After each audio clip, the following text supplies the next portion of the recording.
रहे सलामत सुन्नी दामत इस्लाम मेरे ख्वाजा रहे सलामत सुन्नी। वालेकुम वरहमतुल्लाहि वबरकातुह।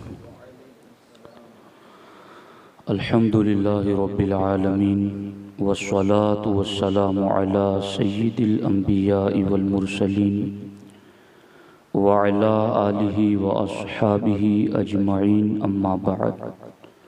फ़अऊज़ु बिल्लाहि मिनश शैतानिर रजीम। बिस्मिल्लाहिर रहमानिर रहीम।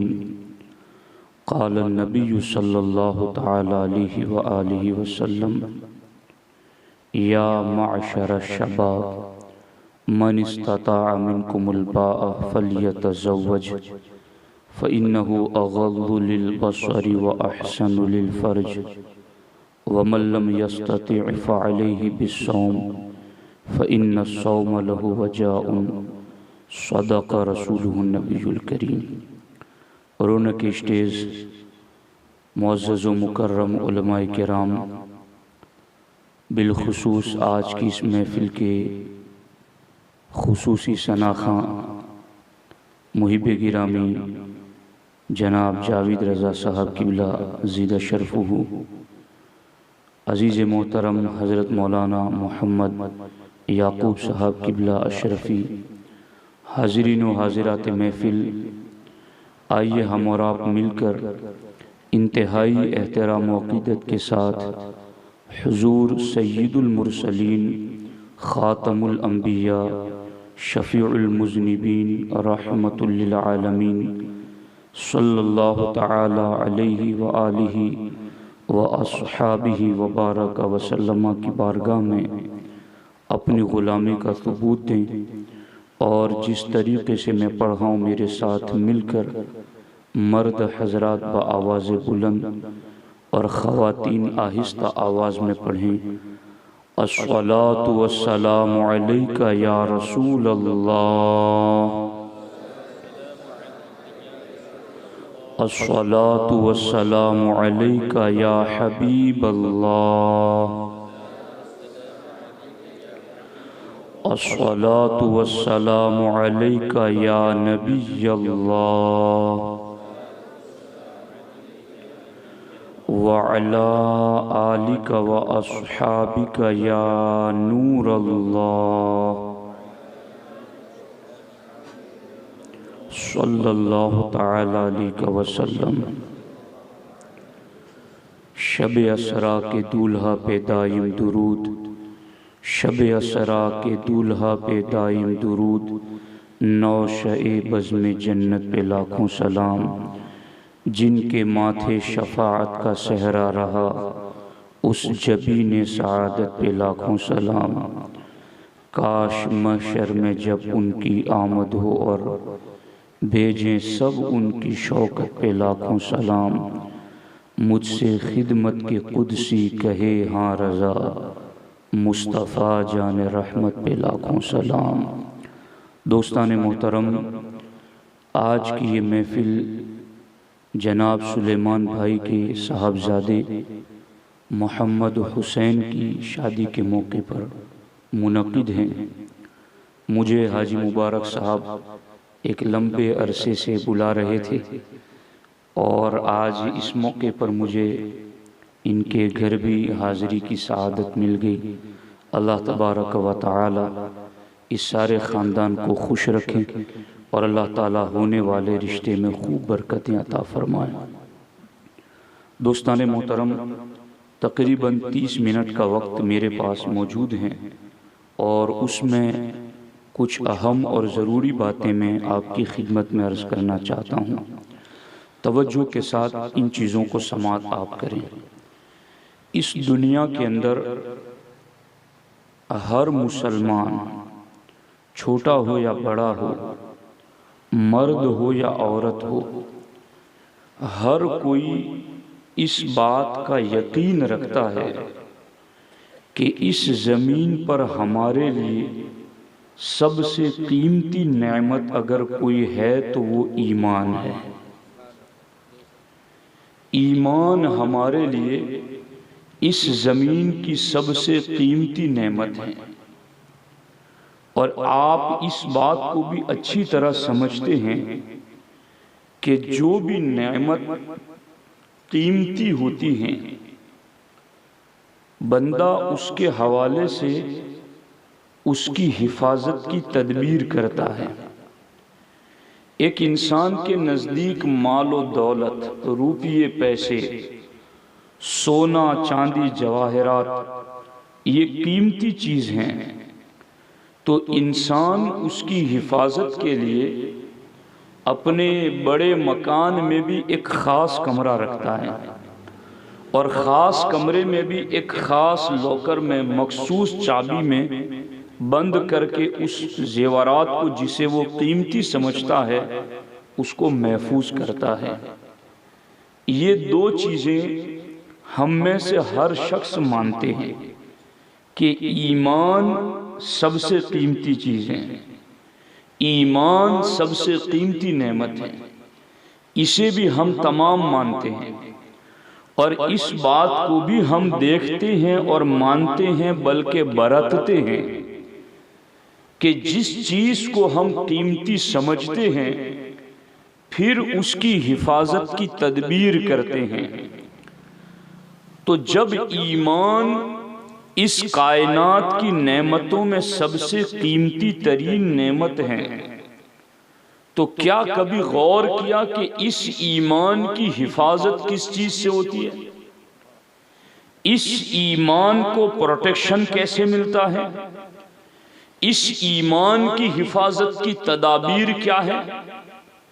चूंकि दुनियावी एतबार से मालो दौलत को इंसान कीमती समझता है तो उसकी हिफाजत करता है, उसको कीमती समझता है तो उसकी हिफाजत की तदबीर करता है। तो जब हम सब इस बात पर ईमान और यकीन रखते हैं कि ईमान इस कायनात की सबसे कीमती नेमत है और बिल यकीन इस नेमत के कीमती होने में कोई शक नहीं है, क्योंकि कोई पढ़ा लिखा मुसलमान तो पढ़ा लिखा है, देहात का किसानी करने वाला, खेती बाड़ी करने वाला, जिसे मुमकिन है कि कलमा भी सही तरीके पर याद ना हो, अगर उसको पकड़ करके कोई बुत परस्त ये कहे कि तू बुत को सजदा कर, मैं तुझे इतने रुपये दूंगा, तो मेरा ईमान है खेती बाड़ी करने वाला, इल्म से कोसों दूर मुसलमान भी उसकी दौलत उसके मुंह पर मारेगा मगर ईमान नहीं बेचेगा। और इसका अंदाजा हमने हिंदुस्तान में मॉब लिंचिंग के जमाने में देख लिया कि चारों तरफ से एक बंदे पर लोग टूटे पड़े, उसको बांध दिया गया है, उसको मार रहे हैं, यहां तक के मारते मारते उसके जिस्म से जान निकाल दी। लेकिन हमने जहां तक देखा उसने जुबान से एक कलमे कुफ्र भी जारी नहीं किया। तो ये बता रहा है कि मोमिन के नजदीक ईमान इस कायनात की सबसे कीमती नेमत है। तो फिर अब जब इसे हम कीमती नेमत मानते ही हैं तो फिर जानते हैं कि ये कीमती नेमत महफूज कैसे होती है, इस कीमती नेमत की हिफाजत कैसे होती है, इस कीमती नेमत को प्रोटेक्शन कैसे मिलता है। अल्लाहु अकबर। हमारे आका हुजूर सय्यदुल मुरसलीन सल्लल्लाहु तआला अलैहि वसल्लम इस मकाम पर इरशाद फरमाते हैं, इज़ा तज़व्वजल अब्दु फ़क़द इस्तकमल निस्फ़ल ईमान। अल्लाह के रसूल अलैहिस्सलाम फरमाते हैं, जब मोमिन और मोमिना रिश्ते निकाह में बंध जाते हैं तो अल्लाह उनका आधा ईमान कामिल फरमा देता है। फलयत्तक़िल्लाह फ़िन्निस्फ़िल बाक़ी। अब वो आधे ईमान के बारे ही में खौफ ज़दा रहें और डरता रहें, बाकी आधा ईमान निकाह करने से ही महफूज हो गया।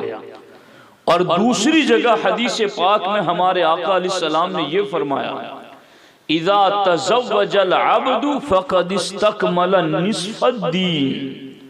सरकार फरमाते हैं जब मोमिन और मोमिना निकाह करते हैं तो उनका आधा दीन महफूज हो जाता है। अब निकाह को लोग दुनियादारी समझते हैं, मगर हमारा ईमान तो इस निकाह को जन्नत की तैयारी करार देता है।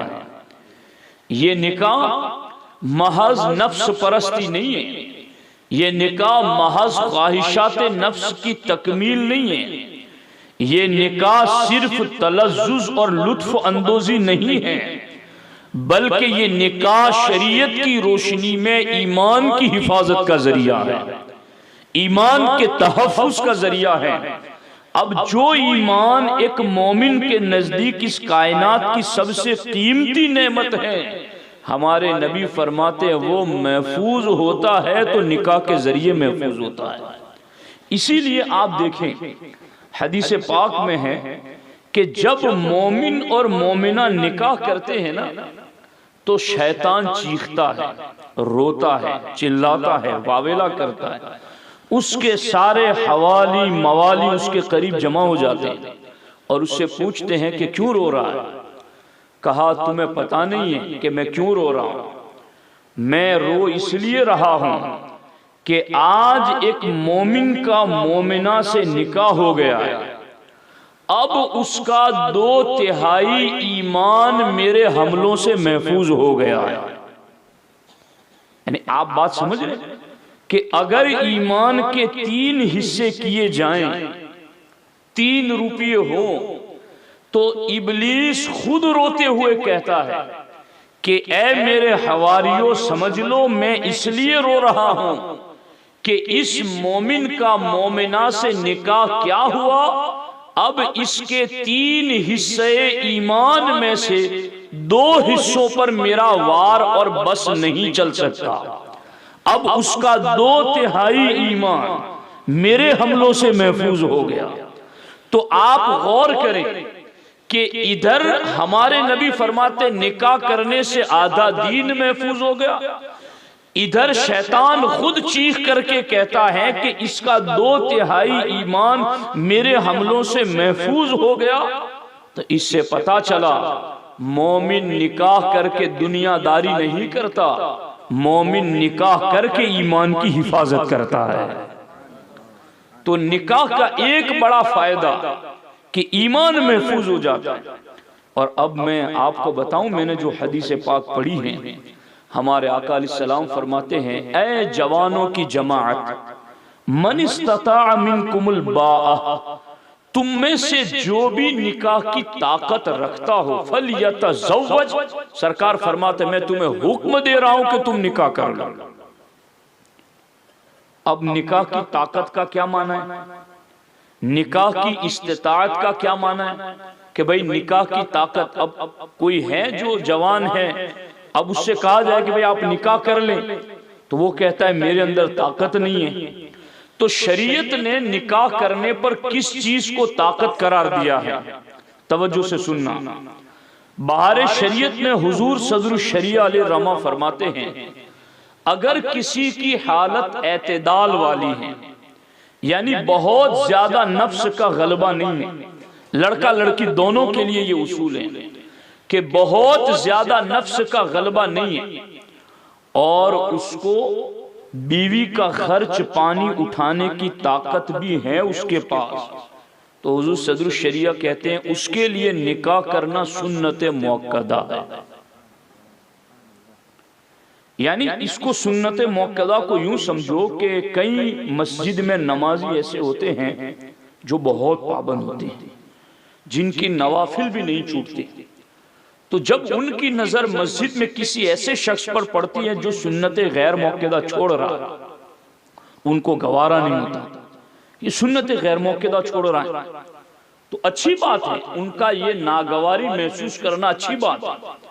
मगर जहां मस्जिद में सुन्नत गैर मुअक्कदा छूटने पर नागवारी महसूस हो रही है, क्या निकाह वाली सुन्नत मुअक्कदा छूटने पर भी नागवारी महसूस हो रही है?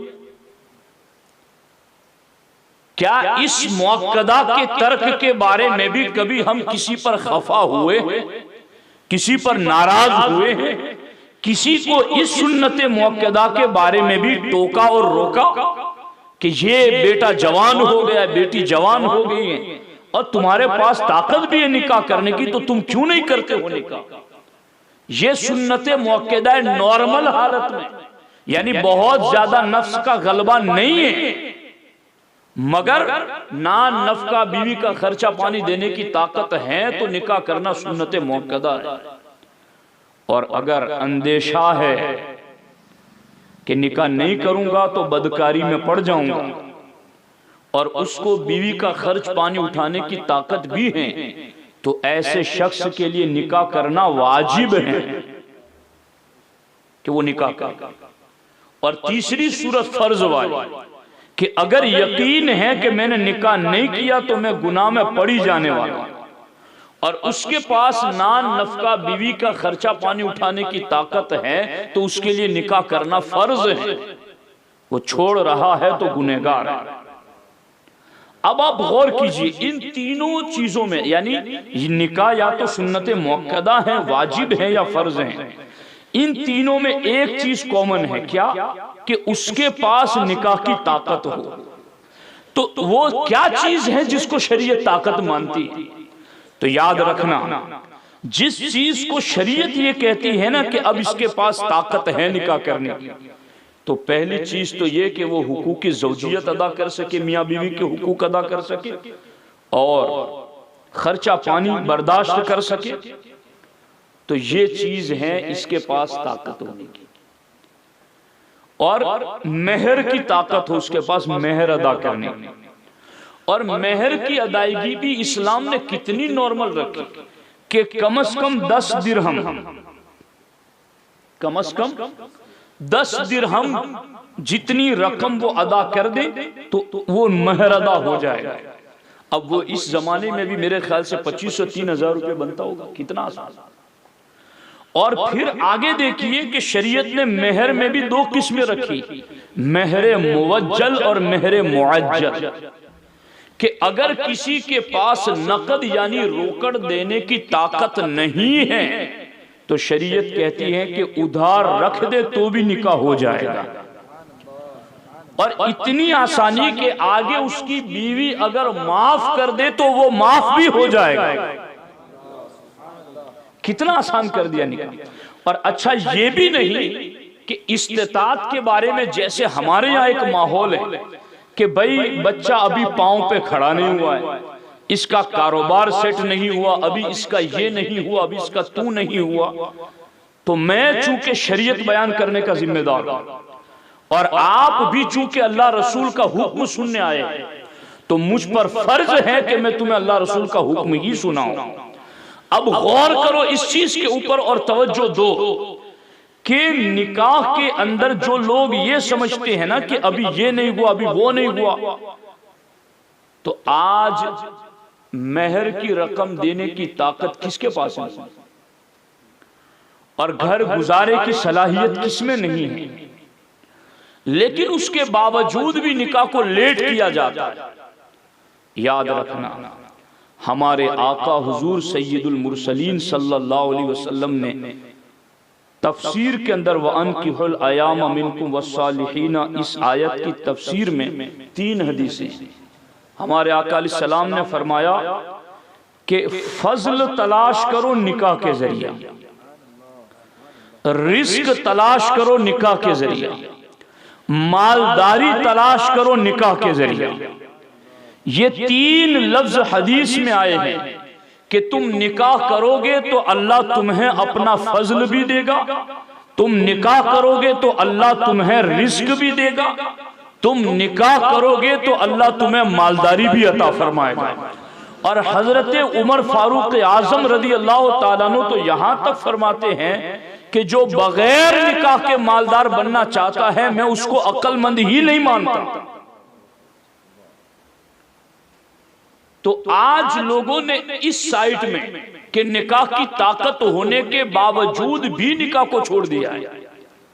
अभी मैं इस सम्त में आता हूं, मुझे इसी पर 15 मिनट बात करनी है कि निकाह की ताकत के बावजूद भी जो निकाह नहीं करते उसका क्या मामला है।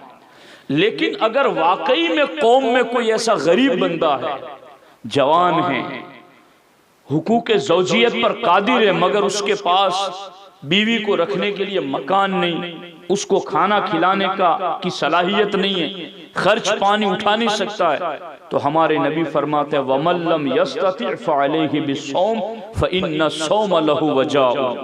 सरकार फरमाते हैं जवानों की जमात, अगर निकाह की ताकत नहीं है तो फिर पै दर पे मुसलसल रोजे रखा करो, उन्हें रोजे रखने का हुक्म। सरकार दो आलम सल्लल्लाहु अलैहि वसल्लम ने उन्हें रोजे रखने का हुक्म दिया। अब दोनों तरफ देखो कैसी वबा मची हुई है। जिन्हें निकाह का हुक्म है वो क्या क्या हीले हवाले करके निकाह से किनारा कशी कर रहे हैं, और किनारा कशी कर रहे हैं तो फिर रोजे क्यों नहीं रखते। अब इधर माल है, दौलत है, सारा कुछ मौजूद है, मगर निकाह नहीं करना ही नहीं। चूंकि अब मेरी जबान हया खामोश है कि मैं यहां इस पर तबसरा करूं कि ऐसे लोग क्यों निकाह नहीं करना चाहते, लेकिन वो निकाह नहीं करना चाहते। अभी हमारी उम्र नहीं है, अभी तो हमें ये करना है वो करना है, अभी तो हमारी इंजॉय की जिंदगी है, हमें तो लाइफ इंजॉय करनी है, हमें बस मजे उठाने हैं। तो याद रखना इस चीज को, ये चीज कहां तक पहुंचा देगी इसका आपको अंदाजा नहीं है। हमारे आका हुजूर सय्यदुल मुरसलीन सल्लल्लाहु अलैहि वसल्लम इरशाद फरमाते गए ला तज़ालु उम्मती बिल खैर इल्ला फशज़िना। सरकार फरमाते मैं गारंटी दे करके जा रहा हूं कि उस वक्त तक मेरी उम्मत खैर और भलाई पर रहेगी जब तक मेरी उम्मत में जिना नहीं फैलेगा। जिना फैलेगा तो फिर मैं कोई गारंटी नहीं देता कि वो भलाई पर रहेंगे, फिर वो जलील भी होंगे, फिर वो काटे भी जाएंगे, फिर वो मारे भी जाएंगे, फिर बस्तियां भी उन पर तंग हो जाएगी, जमीन अपनी वुसअत के बावजूद उन पर तंग कर दी जाएगी। हमारे आका अलैहिस्सलाम ने फरमाया वला फशज़िना फी कौमिन इल्ला कसुर फीहिमुल मौत। सरकार फरमाते जिस कौम में जिना फैल जाएगा उस कौम में कसरत से मौतें वाक़े होगी, लोग बहुत ज्यादा मरेंगे। अब आप गौर करें कि निकाह की ताकत नहीं है तो हुक्म है कि रोजे रखा करें, मगर निकाह की ताकत है तो हुक्म है कि वो निकाह कर लें। चूंकि निकाह करेंगे तो क्या होगा, अग़ज़्ज़ु लिल बसरी व अहसनु लिल फर्ज। अगर निकाह करेंगे तो उनकी निगाहें झुक जाएंगी और उनकी शर्मगाहें महफूज हो जाएंगी। अब निकाह न करने की सूरत में आंखें ताक झांक करती रहती हैं, और आंख एक ऐसी चीज है, हमारे आका अलैहिस्सलाम फरमाते अल ऐनानी तज़नियानी। सरकार फरमाते आंखें भी जिना करती हैं, वह जिना हुमा अन नज़र। और सरकार फरमाते आंखों का जिना किसी गैर महरम को देखना है। और हमारे नबी अलैहिस्सलाम फरमाते हैं कि जो किसी गैर महरम को देखता है अल्लाह जहन्नम में उसकी आंखों में जहन्नम की आग की सलाइयां डाल देगा। और दूसरी जगह साहिब हिदायत ने लिखा कि जिसने अपनी निगाहों से गैर महरम को शहवत के साथ देखा उसकी आंखों में जहन्नम का पिघला हुआ शीशा डाल दिया जाएगा। आप गौर करें कि ये बदनिगाही, और हकीकत में यही मामला है कि तफसीर कुर्तुबी में यह लिखा गया कि जब बंदा बदनिगाही करता है तो बदनिगाही के जरिया दिल की तरफ गुनाह का बहुत बड़ा फाटक खुल जाता है। यानी एक तो है ना कि घर में रोशनी लाने के लिए आपने छोटा सा रोशनदान बनाया, ऊपर खिड़की बनाई, मगर एक है ना कि आपने बड़ा गेट बनाया ताकि हवा ज्यादा आए, रोशनी ज्यादा आए, लोग आने वाले हो तो 50 आदमी एक साथ आए जाएं। तफसीर कुर्तुबी में साहिब कुर्तुबी लिखते जिसने बदनिगाही की तो उसके दिल पर गुनाह का फाटक खुल गया। अब क्या होगा, हमारे नबी फरमाते इन आंखों ने बदनिगाही की अब उसके पांव भी जिना करेंगे, उसके हाथ भी जिना करेंगे, उसके होठ भी जिना करेंगे। सरकार फरमाते पांव का जिना है जिना की तरफ चलना, हाथों का जिना है हराम को पकड़ना, होठों का जिना है गैर महरम को बोसा देना। तो ये एक आंखें ही तो हैं कि जो गैर महरम को देखती हैं, दिल में उसका तसव्वुर पैदा होता है, फिर दिल ऑर्डर करता है हाथों को, दिल ऑर्डर करता है पांव को, फिर पांव बढ़ते हैं, हाथ बढ़ते हैं, और फिर ज़िना के दरवाजे खुलते चले जाते हैं। हमारे नबी ने फरमाया, ऐ मेरे गुलामों, अगर तुम्हारे पास निकाह की ताकत है तो निकाह कर लो, निकाह करते ही तुम्हारी निगाहें झुक जाएगी। तो ये निगाहें ही उठेगी नहीं तो न ख्याल आएगा, न पांव बढ़ेंगे, न हाथ बढ़ेंगे, न जहन जाएगा। मगर ये निगाहें महफूज कैसे होगी? सरकार फरमाते वो निकाह के जरिया महफूज होगी। और निकाह की ताकत नहीं है तो फिर रोजे रखा करो, रोजे रखने का हुक्म है। तो अब ये चीज है जिसको हम आसानी के साथ समझ सकते हैं। मैं एक हदीस पाक आपको बताऊं, अगले जमाने में जब जंगे तलवार और तीरों से होती थी तो लोग अपने तीरों को जहर में बुझा कर लाता, यानी जहर का पानी पिला कर लाता, या तलवार को जहर पिला करके लाता। उसका फायदा ये होता कि अगर दुश्मन के हलक में, पेट में तीर न भी लगा तो वो तीर अगर हाथ में भी लग जाएगा तो वो जहर पूरे बदन में फैल जाएगा और उससे उसकी मौत हो जाएगी। तो इस तरीके से अगले जमाने में दुश्मन को ज्यादा नुकसान पहुंचाने के लिए जहर में बुझाकर तीर लाते थे। हमारे नबी फरमाते अन-नज़्रु सहमुम मस्मूमुम मिन सिहाम इब्लीस। सरकार फरमाते बदनिगाही ये शैतान का जहर में बुझाया हुआ तीर है। जब मोमिन बदनिगाही करता है तो शैतान जहर में बुझाया हुआ तीर उसके दिल पर लगा देता है। अब वो तीर जहर में बुझाया हुआ दिल पर क्या लगा? जहर पूरे बदन में फैल गया। और यही तो जहर पूरे बदन में फैला कि अब दिल आंखों को कहता है बार बार दे जी, अब दिल पांव को कहता है चल उसकी तरफ, अब दिल हाथों को कहता है पकड़ इसको, अब दिल पूरे बदन को ऑर्डर देता है। क्योंकि वो तीर जहर वाला लग चुका है और उसी जहर का असर पूरे बदन में फैल चुका है। तो इस जहर वाले तीर से जो चीज हमारी हिफाजत करती है उसी को निकाह कहते हैं। कि मोमिन निकाह करता है तो वो शैतान जहर में बुझा हुआ तीर हमारी तरफ फेंक नहीं पाता है। तो दोस्ताने मोहतरम, ये है एक मुख्तसर खाका गुफ्तगू का कि अगर कौम के अंदर निकाह तो इतनी कीमती चीज है कि निकाह से ईमान महफूज होता है, निकाह से दीन महफूज होता है। और याद रखना, मिरातुल मनाजी में मुफ्ती अहमद यार खान नईमी अलैहि रहमा हकीमुल उम्मत अलैहि रहमा लिखते हैं कि ये दुनिया में इंसान नहीं आया था, जन्नत में था हजरत आदम अलैहिस्सलाम की शक्ल में। उस वक्त भी दो इबादतें थी और सारी कायनात खत्म होने के बाद जन्नत में जाएंगे तो भी दो इबादतें रहेंगी। मुफ्ती अहमद यार खान नईमी अलैहि रहमा फरमाते हैं जन्नत में वो दो जो नेमतें थी उन दो में से एक का नाम निकाह है, दूसरी का नाम ईमान है। वो दोनों जन्नत में थी। और जब ये जमीन खत्म हो जाएगी, लोग इंतकाल कर जाएंगे, सूर फूंका जाएगा, लोग जन्नत में जाएंगे, तो जन्नत में भी बाकी इबादतें नहीं होंगी मगर ये दो इबादतें वहां भी होंगी, ईमान और निकाह। तो ईमान और निकाह का कितना गहरा ताल्लुक है। तो ईमान बचाना है तो निकाह कीजिए, ईमान की हिफाजत करनी है तो निकाह कीजिए। और निकाह को शरीयत ने इतना आसान इसीलिए बनाया, सरकार ने फरमाया कि निकाह को इतना आसान कर दो कि जिना करना मुश्किल हो जाए। लेकिन लोगों ने आज निकाह को इतना मुश्किल कर दिया है कि जिना करना आसान हो गया। 2-5 हजार रखने वाला जिना तो बआसानी कर सकता है मगर 2-5 हजार रखने वाला निकाह नहीं कर सकता।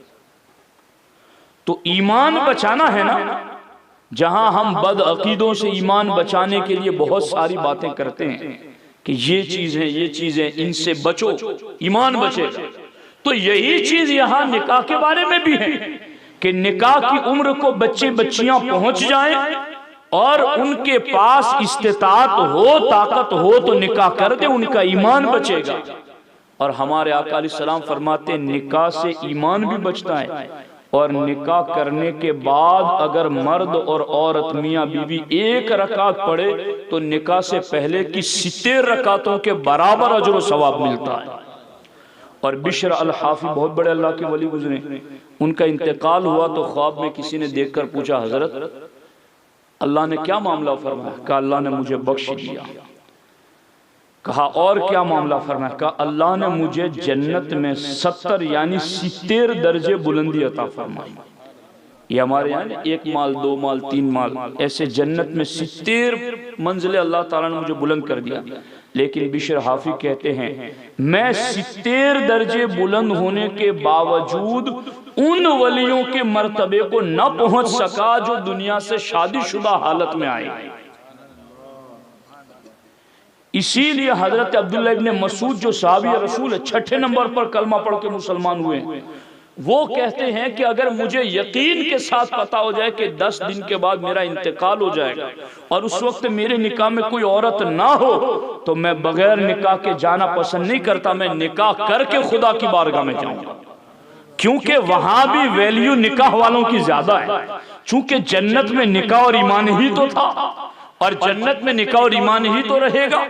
इमाम आजम अबू हनीफा ने इसीलिए कहा है कि एक बंदा ऐसा है जो रात भर नफली नमाजें पढ़ता है और दिन को रोजा रखता है, और दूसरा बंदा ऐसा है जो सिर्फ फराइज व वाजिबात अदा करता है मगर निकाह किया हुआ है।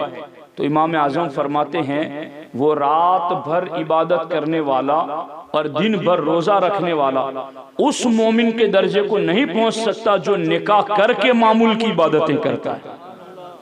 तो निकाह में बड़ी बरकतें हैं, इसको आसान करो। मैं मुबारकबाद पेश करता हूँ हमारे मोहतरम सुलेमान भाई को और हमारे हाजी मुबारक साहब को कि इनके साहबजादे और इनके भतीजे की शादी हो रही है। अल्लाह तबारक व तआला इस रिश्ते को खूब मुबारक रखे और अल्लाह ताला मियाँ बीवी को हर किस्म की जायज़ खुशियाँ नसीब फरमाए। ये मुख्तसर गुफ्तगू थी, इसको बार बार सुनिए, तवज्जो दीजिए। और इसके ऊपर अभी मैंने जो ये मेरी तमहीद थी, अभी इस पर मुझे गुफ्तगू और करनी थी कि अगर ऐसा नहीं करते तो गुनाह के कितने दरवाजे खुलते हैं और फिर उन गुनाहों के कितने बुरे असरात सोसाइटी समाज के ऊपर मुरतब होते हैं। लेकिन उसको फिर कभी तो इन बातों को याद रखो, कौम में पहुँचाओ और इस पर अमल की कोशिश करो। अल्लाह करीम हम सबको अमल की तौफीक अता फरमाए। अस्सलामु अलैकुम व रहमतुल्लाहि व बरकातहू।